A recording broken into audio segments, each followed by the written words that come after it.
Hello, galerinha! Hoje nós vamos aprender sobre a saúde do trabalhador, que é o conjunto de atividades que se destinam através das ações de vigilância epidemiológica e vigilância sanitária à promoção e proteção da saúde dos trabalhadores, assim como visa a recuperação e reabilitação da saúde dos trabalhadores submetidos aos riscos e os agravos advindos das condições de trabalho.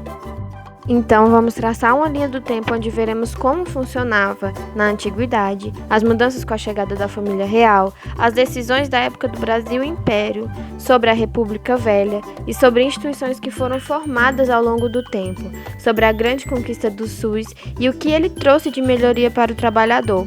E algo muito importante também, que é o papel da enfermagem nesse âmbito. Vocês vão sair daqui com muito conhecimento e bastante vontade de aprender mais. Então aperte os cintos e vamos embarcar nessa viagem. E vamos falar da antiguidade. Quantos de nós já não escutamos a máxima? O trabalho dignifica o homem. Ou até mesmo, seu avô já trabalhava aos 8 anos. Em nossa sociedade, o trabalho é motivo de orgulho, mas nem sempre foi assim. Trabalho já foi sinônimo de escravidão, servidão e falta de capacidade. Uma frase de Platão explica o que era o trabalho para o grego no século III. É o próprio de um homem bem-nascido desprezar o trabalho. A ideia de que o trabalho trazia dignidade só foi surgir depois. E em 1808, com a chegada da família real no Brasil, Pedro II, com a sua vontade em desenvolver o Brasil para que se aproximasse da realidade vivida em Portugal, criou órgãos para vistoriar a higiene pública no Rio de Janeiro. A cidade passou por grandes mudanças urbanas, como a higienização dos centros. A higienização sanitária deveria ocorrer por conta das recorrentes endemias, principalmente proliferadas nas embarcações, de febre amarela, peste bubônica, malária, varíola e doenças associadas à falta de saneamento básico e de higiene. Mas essa intervenção na saúde da população tinha a intenção de proteger a economia para que a doença nos trabalhadores não afetasse o comércio. Assim, o alvo da campanha pela saúde pública neste princípio do século foi estruturar o saneamento básico. Mais para frente um pouquinho, tínhamos o Brasil Império. O Império foi o período da história do Brasil que se iniciou com a independência.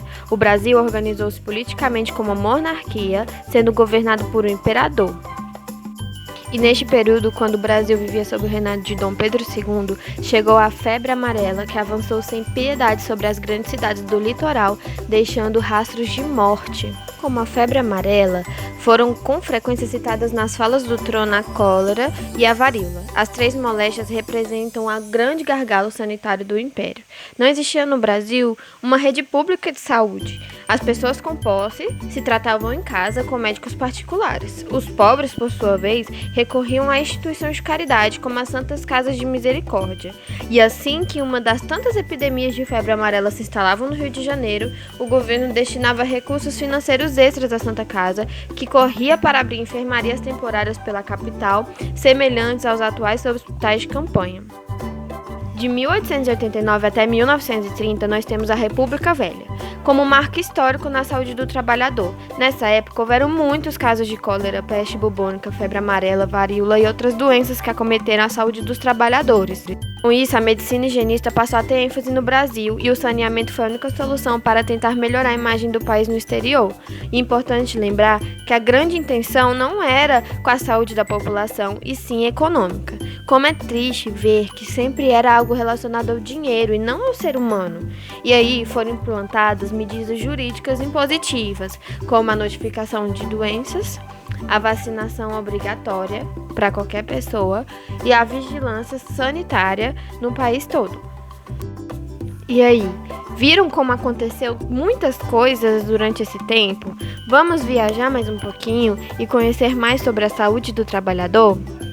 Vamos aprender agora sobre Oswaldo Cruz. Em 1903, Oswaldo Cruz foi nomeado diretor-geral da saúde e, como medida sanitarista, implementou a vacinação obrigatória anti-varíola, o que causou muita indignação da população daquela época, conhecida hoje como Revolta da Vacina.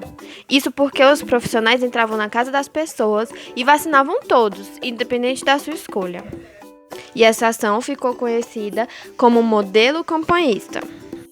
E agora vamos falar sobre a Lei Eloy Chaves. Em 1920, Carlos Chagas, novo diretor-geral da Saúde, revolucionou reestruturando o Departamento Nacional de Saúde. Ele investiu na propaganda mais educação sanitária e prezou pela promoção e prevenção de saúde. E em 1923 foi promulgada a Lei Eloy Chaves, considerada como o marco do início da Previdência Social, que criou as famosas CAPs, Caixas de Aposentadorias e Pensões. Vale lembrar que essa relação era bipartite, entre empresas e empregados. No entanto, só havia assistência à saúde para um grupo restrito, portanto, só tinham acesso à saúde os trabalhadores que fossem contribuintes. E vamos falar agora dos Institutos de Aposentadoria e Pensões. Vamos falar também do Instituto Nacional de Previdência Social e o Instituto Nacional de Assistência Médica e Previdência Social. Os Institutos de Aposentadoria e Pensões foram criados em 1930 pelo presidente Getúlio Vargas e substituíram as caixas de aposentadorias e pensões. Em 1966 foram fundidos e deram origem ao Instituto Nacional de Previdência Social, que englobava todos os empregados com carteira assinada. E em 1974 foi criado o Instituto Nacional de Assistência Médica e Previdência Social para atender os assegurados, e nessa época só os contribuintes e respectivos dependentes tinham direito. No início do século XX, a regulamentação do trabalho previa férias de 15 dias a cada ano e concessão de alguns direitos que resguardavam o funcionário em casos de acidente de trabalho. Nessa época, foi criada uma norma que estabelecia que nenhuma criança com menos de 12 anos poderia exercer atividades em fábricas e que não poderiam ultrapassar 7 horas de trabalho. Na Constituição de 1934, foi criado o pacote de direitos trabalhistas, que havia a inclusão do salário mínimo, a jornada de trabalho de 8 horas diárias e o repouso semanal obrigatório, as férias remuneradas e assistência médica, bem como a sanitária. E em 1943 foi criada uma comissão para consolidar as leis de trabalho, criando o que conhecemos como CLT, que visava a proteção do funcionário, tornando-os mais acessíveis.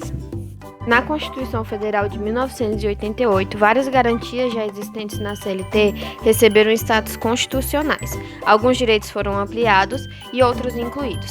Foi ela que garantiu aos trabalhadores a jornada de 8 horas diárias e 44 horas semanais.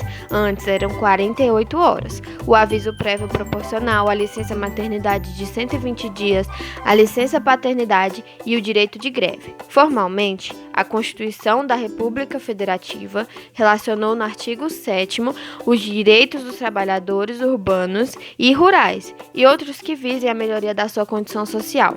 No parágrafo único, listou os direitos assegurados à categoria dos trabalhadores domésticos e estabeleceu a liberdade sindical. A Lei 8080, publicada em 19 de setembro de 1990, também conhecida como Lei Orgânica do SUS, define as diretrizes à organização do sistema de saúde brasileiro, ou melhor lembrando, Sistema Único de Saúde. Essa lei contempla a questão de saúde do trabalhador através das ações de vigilância epidemiológica e sanitária. O SUS garante assistência ao trabalhador vítima de acidente de trabalho, portador de doença ou também a participação em estudo e pesquisa. Nós temos uma norma regulamentadora. Podemos perceber na NR32 que a responsabilidade é solidária aos contratantes e os contratados em seu cumprimento. A norma abrange as situações de exposição aos agentes de riscos, que são biológicos, químicos, físicos ou os orgânicos. Ela abrange também a questão da obrigatoriedade da vacinação do profissional de enfermagem. E vamos falar quais são as ações da enfermagem na saúde dos trabalhadores, que é a prevenção e promoção à saúde, implementação do planejamento de acordo com a avaliação do cliente, investigação no ambiente de trabalho, planejar meios de solucionar os problemas identificados, adequando o ambiente de trabalho ao trabalhador e reduzindo os fatos nocivos à saúde, além de realizar ações educativas através da execução de programas para promover e prevenir doenças ocupacionais.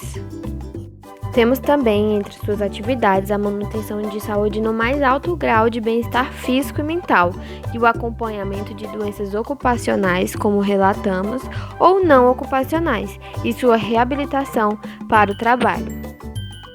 E não só isso, o enfermeiro contribui com muito mais outras coisas na saúde do trabalhador. Espero que tenham gostado da nossa viagem na história da saúde do trabalhador e não deixem de se atualizar. Tchau!